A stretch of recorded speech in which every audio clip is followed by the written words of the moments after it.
Kiai Imad hebat, Ba'alawi rungkat. Rungkat bahasa Sundanya.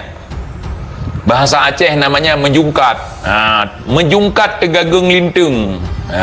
Teng bayung. Lagi anak bajung murah akhirat. Gitu kalau bahasa Aceh ya. Saya tidak perlu menerjemahkan. Apakah TIJ ini waktu di penjara didatangi oleh intelijen, oleh polisi untuk meminta TIJ menyerang Habaib, menyerang Rizik. Itu ditanyakan. Saya bilang, oh tidak, saya bilang. Logika kita nih, Kapolda Aceh itu seorang Habib, saya bilang. Kalau nggak percaya tanya aja sama Kapoldanya, saya bilang. Kan? Logis tidak? Logis lah. Kata mereka bahkan di kolom komentar yang depan-depanan mereka memframing bahwa saya dikomandoi oleh intelijen untuk menyerang Habaib, untuk menyerang Ba'alawi. Saya bilang, sedangkan Kapolda Aceh itu seorang Habib, setahu saya bilang. Jadi nggak mungkin lah seperti itu, saya bilang. Kalau nggak percaya tanya aja sama Kapolda gitu. Berhubung beliau itu seorang Habib, saya bilang. Sampai segitunya. Kan cocok logi mereka, coli cocok logi. What? Indonesia tanah air beta, pusaka abadi nan jaya. Kebetulan nih, yang dibahas oleh Kiai Imad adalah Ba'alawi. Kita tahu selama ini Habib-Habib oknum ya, oknum Habib Ba'alawi banyak di barisan demo. Katanya amar ma'ruf nahi mungkar. Kalau seandainya yang dilakukan oleh Kiai Imad merupakan kemungkaran, mana nih yang tukang demo? Seharusnya Bung Rizik memimpin demo Rabitatul Alawiyah, mendesak supaya Rabithah menjebloskan Kiai Imad ke dalam penjara karena menyebarkan berita bohong, memfitnah kaum Ba'alawi, menuduh kaum Ba'alawi bukan cucu Nabi. Seharusnya Bung Rizik si Bahar mengerahkan semua laskar-laskar pelangi mereka untuk berdemo di depan kantor Rabitatul Alawiyah. Itu prinsip ya, kalau memang mereka punya prinsip, kalau memang mereka pejuang. Ini logika dalam kita membaca situasi dalam sebuah peperangan seperti itu. Kita harus cepat tanggap, kecuali kita merasa bahwa kita nggak jujur selama ini, kita merasa bahwa kita nggak punya bahan, nggak punya bukti, makanya takut. Gimana, logis nggak? Si Bahar, si Rizik siapkan pasukan, demo depan Rabithah Alawiyah, menuntut pihak Rabithah untuk melaporkan Kiai Imad karena sudah bikin berita bohong, sudah menyebarkan fitnah seperti kata mereka, sudah menafikan fatwa-fatwa ulama sepuh atau ulama-ulama tua di masa lalu. Begitu.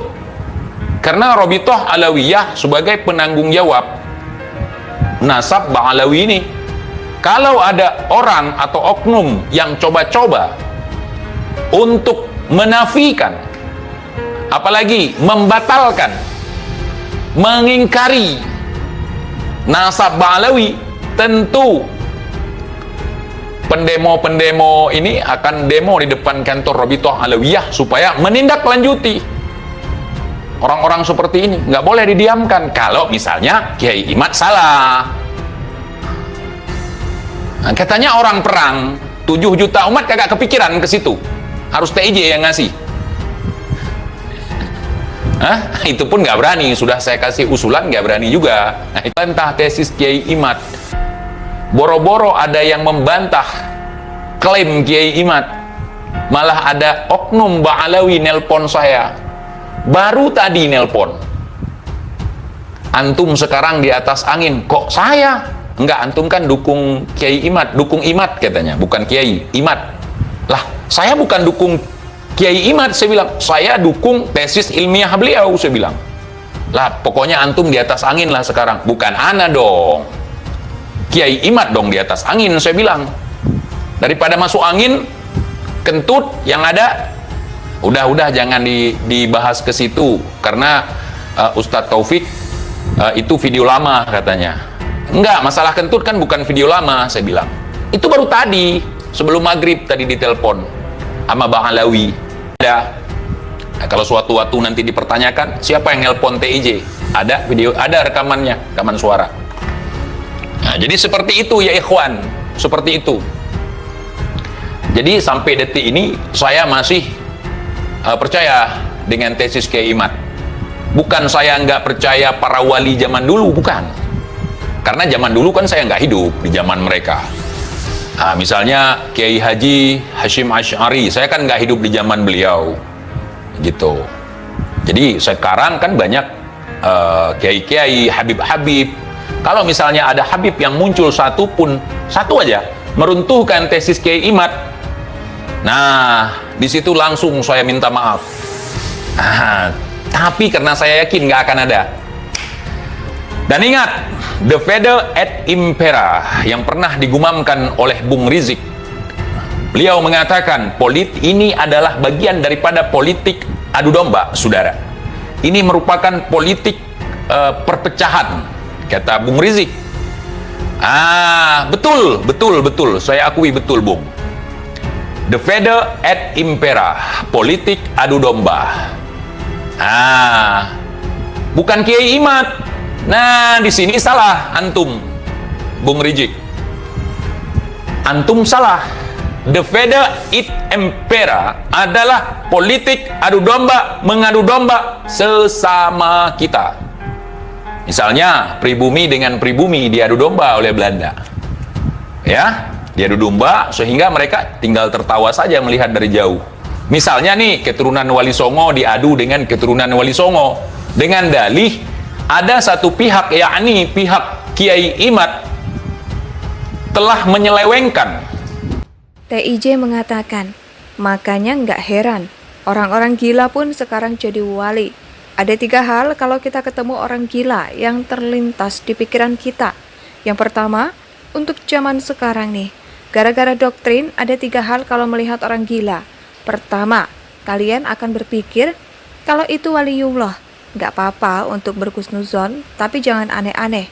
Yang kedua, kita akan berpikir bahwa itu adalah artis yang sedang buat konten prank, Baim Wong misalnya. Yang ketiga, kita akan menganggap bahwa orang itu adalah intel yang sedang menyamar. Betul tidak? Ujar TIJ. Telah membelokkan nasab daripada Sunan Gunung Jati. Tuh, ada domba tuh. Saya berharap Kiai Imad nggak usah datang 25, 26, 27, nggak usah. Ini saran saya untuk Kiai Imad. Nggak usah. Itu the fede et impera. Kenapa saya mengatakan begitu? Seandainya mereka mempermasalahkan orang-orang ya yang mengatakan bahwa nasab Sunan Gunung Jati bukan dari Ba'alawi merupakan sebuah kesalahan, maka kenapa mereka nggak nyerang si Bahar secara terang-terangan menyebutkan bahwa nasab Wali Songo tidak tersambung, artian tidak ada keturunan Wali Songo. Dia secara terang-terangan menafikan keturunan Wali Songo. Kenapa tidak dipermasalahkan? Indonesia sejak dulu kala tetap dipuja-puja bangsa.